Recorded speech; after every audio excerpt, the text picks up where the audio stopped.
আসসালামু আলাইকুম।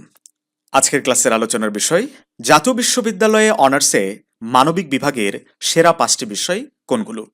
আমরা কোনো সাবজেক্টকেই ছোট করে দেখছি না। তুমি যে সাবজেক্টেই পড়ো না কেন, সেখানে তুমি যদি তোমার সেরাটা দিতে পারো, সেখান থেকেই লাইফে অনেক ভালো কিছু করা সম্ভব। তারপরও এই বর্তমান তীব্র প্রতিযোগিতামূলক চাকরির বাজারে কোন 5টি সাবজেক্ট তোমাকে একটু অন্যদের থেকে এগিয়ে রাখতে পারে, তাই তোমাদের সামনে আজকের ক্লাসের মাধ্যমে উপস্থাপন করব।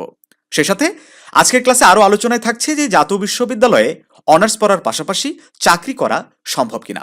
শিক্ষার্থী বন্ধুরা, আমরা নিয়মিতভাবে জাতীয় বিশ্ববিদ্যালয় ভর্তি সংক্রান্ত বিভিন্ন তথ্য এবং বিভিন্ন মূলক ক্লাস আমাদের এই চ্যানেলটিতে আপলোড করে যাচ্ছি। যারা নতুন দর্শক তারা অবশ্যই আমাদের চ্যানেলটি সাবস্ক্রাইব করে পাশেই থাকবে। সেই সাথে তোমরা জানো জাতীয় বিশ্ববিদ্যালয় কর্তৃপক্ষ এবার ভর্তি পরীক্ষার মাধ্যমে শিক্ষার্থীদের অনার্স করার সুযোগ দিবে। সো অন্যদের থেকে তুমি যদি একটু ভালো করে পড়াশোনা না করতে পারো, নিজেকে যদি একটু সেইভাবে প্রস্তুত না করতে পারো, তাহলে কিন্তু কখনোই তুমি ভালো কোনো কলেজে ভালো কোনো সাবজেক্টে পড়ার সুযোগ পাবে না। ঠিক আছে, এজন্য তোমরা আমাদের সাথে এই জাতীয় বিশ্ববিদ্যালয়ে ভর্তি পরীক্ষার প্রস্তুতি নিতে পারো, যুক্ত হতে পারো আমাদের কোর্সে। আমাদের কোর্সে কি কি সার্ভিস পাবে সেটা একটু কয়েক সেকেন্ড আমি সময় নিব। পরীক্ষার প্রতিটি বিষয়ের প্রতিটি লেকচার শিট, প্রতিটি টপিকের উপর গোছানো লেকচার শিট দেওয়া হবে। রুটিন মাফিক প্রতিদিন আমাদের মোবাইল অ্যাপ্লিকেশনের মাধ্যমে পরীক্ষার ব্যবস্থা থাকবে। অভিজ্ঞ শিক্ষকদের সার্বক্ষণিক গাইডলাইন, প্রাইভেট গ্রুপের মাধ্যমে সার্বক্ষণিক সাপোর্ট এবং ডেইলি স্টাডি প্ল্যান। শিক্ষার্থী বন্ধুরা, জাতীয় বিশ্ববিদ্যালয় ভর্তি পরীক্ষাটা মোটেও এতটা কঠিন হবে না, তুমি যদি একটু গুছিয়ে প্রস্তুতি নিতে পারো। আর সেই সাথে আরেকটা কথা বলতে চাই যে তোমরা তো আর ছোট নাই, তাই না, যে একেবারে ধরে ধরে তোমাদেরকে সবকিছু শেখাতে হবে। তোমাদেরকে একটু গাইডলাইন দিলে কোনটা পড়তে হবে কোনটা বাদ দিতে হবে, এটা যদি তোমাকে একটু কেউ বলে দেয়, তাহলে কিন্তু তুমি ঘরে বসেই খুব ইজিলি এই ভর্তি পরীক্ষার জন্য অনেক ভালো একটা প্রস্তুতি নিতে পারবে। সেক্ষেত্রে আমি বলবো আমাদের কোর্সটিতে জয়েন হয়ে যাও, মাত্র 950 টাকা, একেবারে ভর্তি পরীক্ষা শেষ না হওয়া পর্যন্ত। তাহলে আমরা ক্লাসে ফিরি। যে আজকের ক্লাসের প্রথম যে প্রশ্নটি ছিল, যা অনার্সে মানবিক বিভাগের সেরা 5টি বিষয় কোনগুলো। দেখো, আমরা সব দিক থেকে বিভিন্ন সুযোগ সুবিধার ভিত্তিতে এবং কোন চাকরির বাজারে কোন সাবজেক্টগুলো থেকে বাড়তি অ্যাডভান্টেজ পাওয়া যাবে, সেই সব বিষয় বিবেচনায় নিয়ে আমরা 5টি বিষয়কে একটু এগিয়ে রাখার চেষ্টা করেছি। আমরা শুরুতেই যে বিভাগটিকে রেখেছি সেটা হচ্ছে ইংরেজি বিভাগ। তুমি যদি মানবিকের এই ইংরেজি বিভাগটাতে ভর্তি হও, এখানে যেমন একটা সার্টিফিকেটের আলাদা ভ্যালু আছে, সেই সাথে চাকরির জন্য যে একটা প্রস্তুতি। তোমরা জানো বাংলাদেশে যত ধরনের চাকরি আছে, বিসিএস থেকে শুরু করে একদম মানে চতুর্থ শ্রেণীর যে চাকরিগুলা, সেখানেও কিন্তু এই ইংরেজিতে ব্যাপক একটা বড় সংখ্যক একটা মার্কস কিন্তু থাকে। কোনো পরীক্ষায় 20 মার্ক, কোনো পরীক্ষায় 25 মার্ক, কোনো পরীক্ষায় 50 মার্কও কিন্তু এই ইংরেজি অংশ থেকে থাকে। ঠিক আছে, তো তুমি যদি এই ইংলিশ ডিপার্টমেন্টে পড়াশোনা করো, এই যে মার্কসগুলা, এটাতে তুমি কিন্তু একবার ফুল মার্কস গেইন করতে পারবা। ঠিক আছে, এগুলোর প্রিপারেশন অটোমেটিক্যালি তোমার হয়ে যাবে। সেই সাথে বাংলাদেশের সরকারি বেসরকারি অসংখ্য প্রাথমিক বিদ্যালয়, হাই স্কুল, কলেজ রয়েছে, যেগুলোতে প্রত্যেকটা শিক্ষা প্রতিষ্ঠানে কিন্তু ইংরেজির শিক্ষক প্রয়োজন হয়। সো এটা একটা অনেক বড় সেক্টর। ঠিক আছে, তো এই সাবজেক্টটাতে চাকরির বাজারটা কিন্তু অনেক বড়। এই জন্য তুমি ইংরেজি সাবজেক্ট নিয়ে যদি পড়াশোনা করো, তাহলে তোমাকে অন্যদের থেকে অবশ্যই চাকরির বাজারে একটু এগিয়ে রাখবে। ঠিক আছে, তারপর দেখো বাংলা, একদম ইংরেজির মতো হুবহু।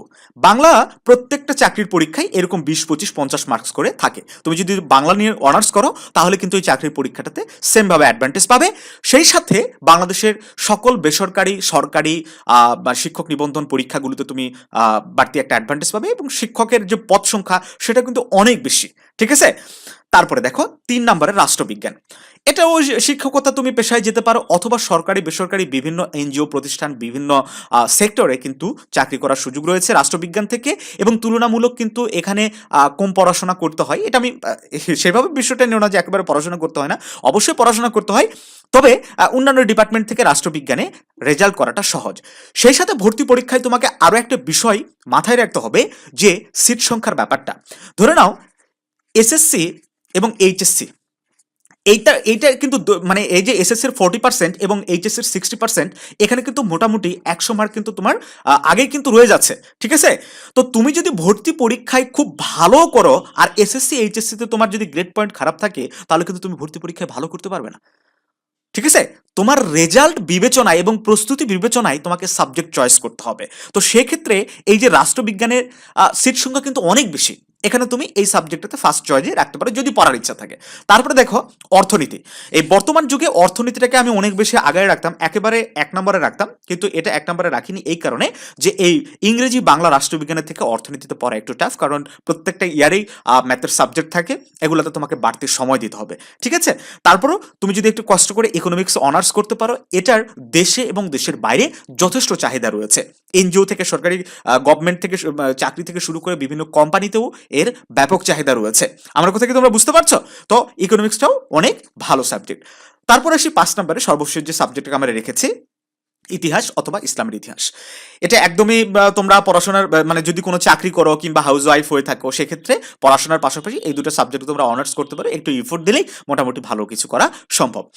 দেখো এই পাঁচটাকে আমি যে মানে একেবারে ভালো বলবো তা না, এর পাশাপাশি সমাজবিজ্ঞান রয়েছে, সমাজকর্ম রয়েছে, হ্যাঁ, এই দুটো সাবজেক্টও যথেষ্ট ভালো। এগুলো তো তোমরা অনার্স করে বিভিন্ন শিক্ষক নিবন্ধন পরীক্ষায় ভালো করতে পারো।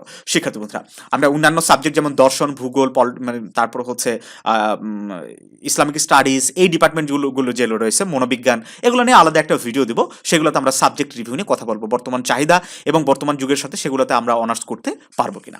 তো যাই হোক শিক্ষার্থী বন্ধুরা, আমরা মোটামুটি তোমাদেরকে একটা গাইডলাইন দেওয়ার চেষ্টা করলাম। অবশ্যই তোমরা বুঝে শুনে তোমাদের সাবজেক্টটা চয়েস দেওয়ার চেষ্টা করবে, যাতে করে তোমাকে বিপদে না পড়তে হয়। আমার কথা কি তোমরা বুঝতে পারছো?